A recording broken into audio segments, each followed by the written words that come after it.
Esporte, bora falar desse troca-troca aí, né? O São Paulo, seleção brasileira. Nosso comentarista Chico Garcia está conosco antes da gente falar exatamente do novo treinador da seleção brasileira. Chico, te dou o bom dia. Quero saber, rapaz, o que o São Paulo vai fazer, vai arrumar aí no mercado, hein, para arrumar um treinador. Eu falei aqui pro Megali hoje mais cedo, né? Tem uns caras muito bons aí no mercado, dando sopa, Sampaoli, Vitor Pereira, Vitor Pereira aí, uma ó. galera que ia cair bem lá no Morumbi, hein, Chico? Bom dia. Bom dia, só tem traíra, hein, meu cara? Todo mundo. Ninguém quer o nosso Feliz bem. ano novo pra vocês aí. Feliz ano novo. Sabe o que é legal? É legal que, assim, esse período de vacas magras, como a gente fala na imprensa esportiva, em que a gente fica especulando muita coisa, a CBF, ela, pelo menos, ela nos dá um certo entretenimento, assim, ela nos dá uma atividade, porque não cansa de surpreender, todo dia tem uma coisa nova, o Edinaldo cai, o Edinaldo volta, o Edinaldo demite o Diniz, que era um interino, aí flerta com o Ancelotti, toma um Nando Ancelotti, aí vai lá e tira o Dorival do São Paulo. E o grande problema, rapaziada, é que, assim, a CBF, ela está atrelada ao nosso grande patrimônio cultural nacional do futebol, que é a nossa seleção. Não é de hoje que a seleção brasileira é uma coisa enfim, a parte política da Confederação Brasileira é outra, né? Mas, lamentavelmente, quando você convida, e eu digo lamentavelmente porque existe essa relação, nem sempre tão saudável, entre a Confederação e a Scratch Nacional. Mas quando você convida um técnico, é muito difícil ele dizer não. Mesmo com toda essa instabilidade, se você ligasse para o Renato Gaúcho, ele largaria o Grêmio. Se você ligasse para o Dorival, ele abandonaria o São Paulo, ou interromperia o planejamento, porque não tem como. A gente está falando, embora seja a CBF, da seleção brasileira, de um ciclo de Copa do Mundo. E o Dorival tinha esse protesto, sonho, e ele, Chico. na verdade... Chico, diga. O Muricy já não fez isso? Por que não dá pra fazer? Dá sim. Aliás, Mas você seria não, muito assim, gostoso ver você um não tanto na cara lembra, daqueles Megali, caras. que é a única vez, mas é a única vez que a gente lembra que isso aconteceu.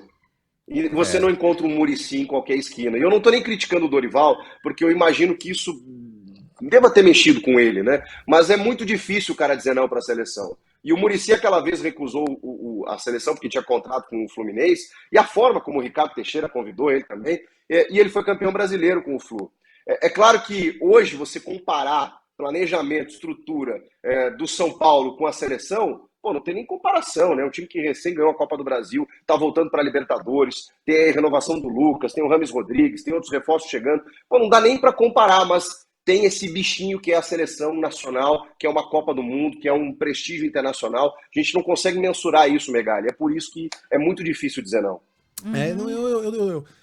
É o São Paulino falando aqui, não tem jeito. Eu tento dissociar uma coisa da outra, mas fosse o Abel, por exemplo, o Abel topasse, eu estaria achando muito natural, belo e justo. Pô, é a seleção, como é que você diz não? E aí no Muricy que eu tô... Tá clubista. No caso do Dorival que eu tô encontrando aqui, não, mas eu acho que dava. Não dava, não. A proposta é atraente demais mesmo. Agora, o Dorival na seleção é uma boa mesmo? Assim, que características ele leva para nossa seleção? Se é que dá para falar de características que um treinador consegue colocar com o que a gente já tem meio de grupo formado da seleção? Isso é curioso, Sheila, porque assim, a gente tem na gestão do Edinaldo 2 interinos, Ramon Menezes e Fernando Diniz, um convite, flerte, sondagem, consulta, sei lá o que, com o Ancelotti, e agora a efetivação do Dorival Júnior. Técnicos completamente diferentes. Então, assim, critério nunca houve. O que há é uma necessidade de você ter um treinador, um técnico que tem prestígio, porque é multicampeão nos últimos anos, né? Não só nos últimos anos, mas a carreira dele é um cara vencedor. O Dorival ele tem um perfil que eu acho que é isso que o leva à seleção, de ser um conciliador, de administrar conflitos, de ter uma postura para sentar naquela cadeira, saber quem convocar, saber quem deixar de fora, trabalhar com egos. O Dorival sempre fez isso. Foi campeão fazendo isso no Flamengo, outros técnicos não conseguiram. Foi campeão fazendo isso no São Paulo. Ele chega lá, depois de um Rogério Ceni, e assim, deixando num cantinho bem guardado a história do Rogério, e até a capacidade dele como técnico, que é muito boa. Mas o Rogério tinha uma relação mais conflituosa com esse elenco. O Dorival chega e administra, é o algodão entre os cristais, e é isso que faz com que ele chegue até a seleção. Taticamente, é um técnico muito mais equilibrado do que o Fernando Diniz, um cara mais consistente nas suas escolhas, que se adapta a características de atleta. Então é um técnico muito mais maleável, por isso que ele foi escolhido. Bom, eu acho que eu vou junto com o ouvinte aqui.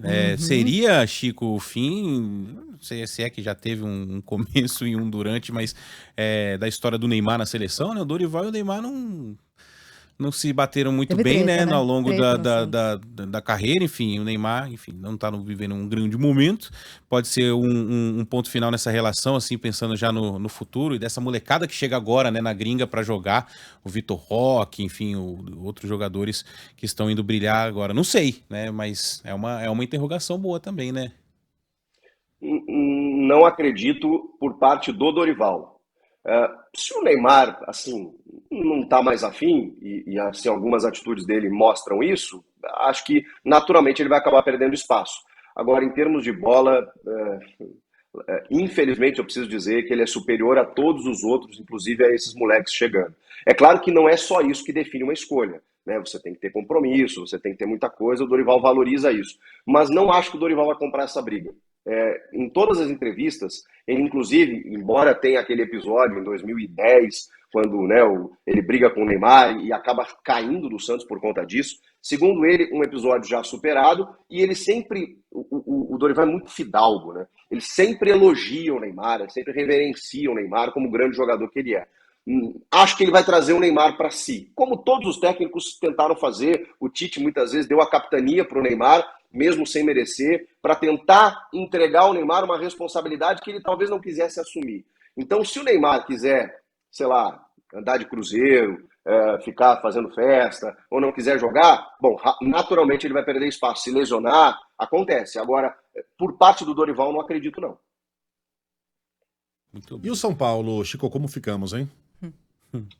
Então, esse é o grande detalhe do momento, né? Porque o São Paulo estava contando com o Dorival, participou do planejamento, ganhou dinheiro, porque a premiação da Copa do Brasil é 70 milhões de reais, conseguiu, como eu falei, né, alguns movimentos importantes, renovar com o Lucas por mais 3 anos, grande lance, tem reforços para chegar, você está assim, montando um time para uma Libertadores, e de repente você fica com o pincel na mão, como a gente fala, porque o Dorival foi assumir a seleção. E o Júlio Casares, presidente, chegou a dizer o seguinte: tentamos estender o contrato dele até o fim da minha gestão em 2026, mas não foi possível por conta do sonho dele. Então, o Júlio Casares, inclusive, tentou uma última cartada para manter o Dorival. Mas eu vou dizer um negócio para vocês, e o Megali vai saber do que eu digo. A estabilidade, mesmo que aparente, ou até efetiva, né, numa proposta, ela é muito relativa no futebol.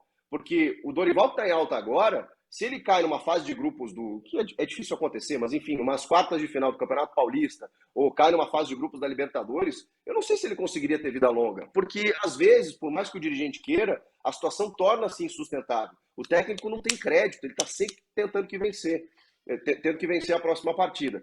E agora, sem o Dorival, tem algumas informações de que o São Paulo sondou o Vojvoda do Fortaleza e ninguém tira o Vojvoda do Fortaleza, impressionante, né? Já disse que ele vai permanecer por lá. Sondou o Pedro Caixinha do Bragantino, também não conseguiu. E o problema é que a temporada está começando e você precisa agir rápido.